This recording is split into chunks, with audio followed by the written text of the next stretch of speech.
guys to come on up here. Joanne, will you come on up here? All right.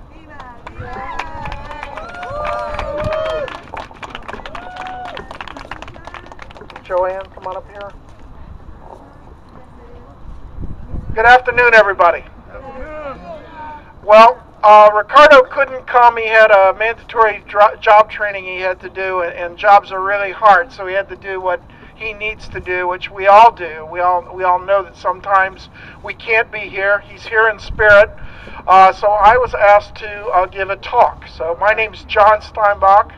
I'm here with members of the Woodbridge Workers Committee from Manassas and Woodbridge, Virginia, and members of the community. I think that everyone understands that Prince William County in particular has been the ground zero of the attack on immigrant peoples. It's not to say that it's not happening throughout the state of Virginia, but especially in Prince William County, and the community itself has stood up to say, we are one, we are together.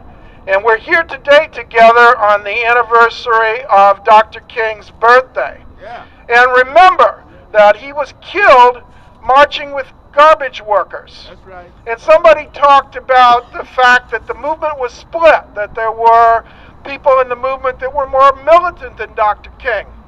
But there were a lot of people in the movement that were not more militant than Dr. King. And when Dr. King said, we have to deal with issues of poverty, and when he went to Appalachia and he invited the white people of Appalachia to come and to sit down with the African American people and talk about issues of mutual interest, he was told, why are you inviting those hillbillies here? Why are you inviting those rednecks here?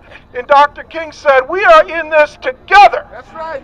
And brothers and sisters, we are in this together. So workers are under attack. Immigrants are under attack. Our services are being cut. Our education system is being privatized. And we need to stand together. Black and whites and immigrants, men and women, stand together.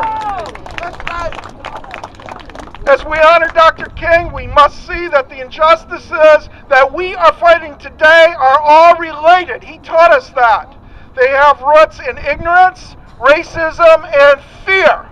And nothing could better exemplify that than the General Assembly, where we're going to be marching, which is dictated by ignorance and racism and fear. And we have to stand up, we have to speak out.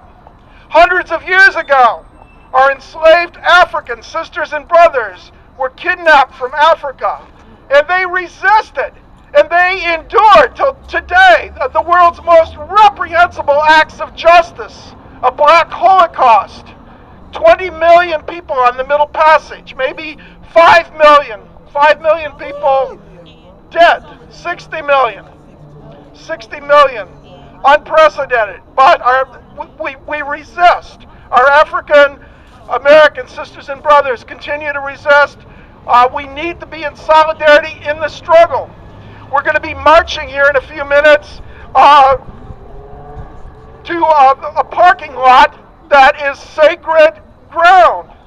It's human decency that the remains of these ancestors, That's right. be respected, that they be left undisturbed. But because some in our community value profits over human dignity, we must march. The racism and ignorance that was used to keep the system of slavery alive continues to raise its ugly head today. That's right.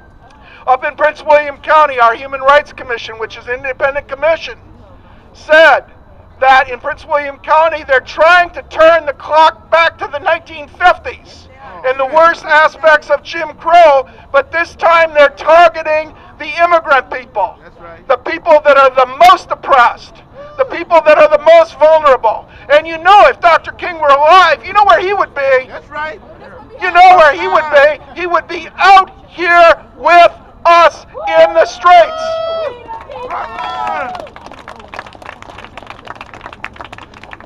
I just want to bring everyone's attention to one particular bill. There's about 20 anti-immigrant bills, but there's one in particular.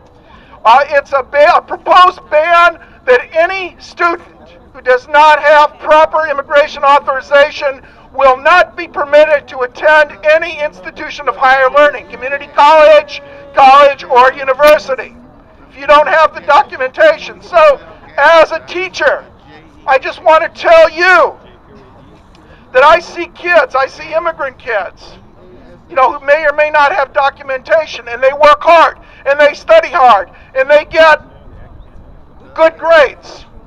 And how do I tell them? How do I say to them, you've done everything that I ask. You're the valedictorian of your class, and now you can't go to college. So what we need to do is, if there's one piece of legislation having to do with immigration, that's the one we need to talk about. Please talk to your representative. I don't care how reactionary, I don't care how right-wing, and say, do you really want to send this message to the young people? So, in final words, we must stand together to preserve the African burial ground. We must stand together and fight injustice against immigrants. We must stand together to restore the voting rights of prisoners. Right. We must stand together for peace and not war. And I just want to end, I want everybody to join me, that there is a saying, and it came about in Chile during the People's Revolution in Chile. And in the English, it's "the people united will never be defeated." In Spanish, it's "el pueblo unido jamás será vencido." Okay, everybody together. El pueblo unido jamás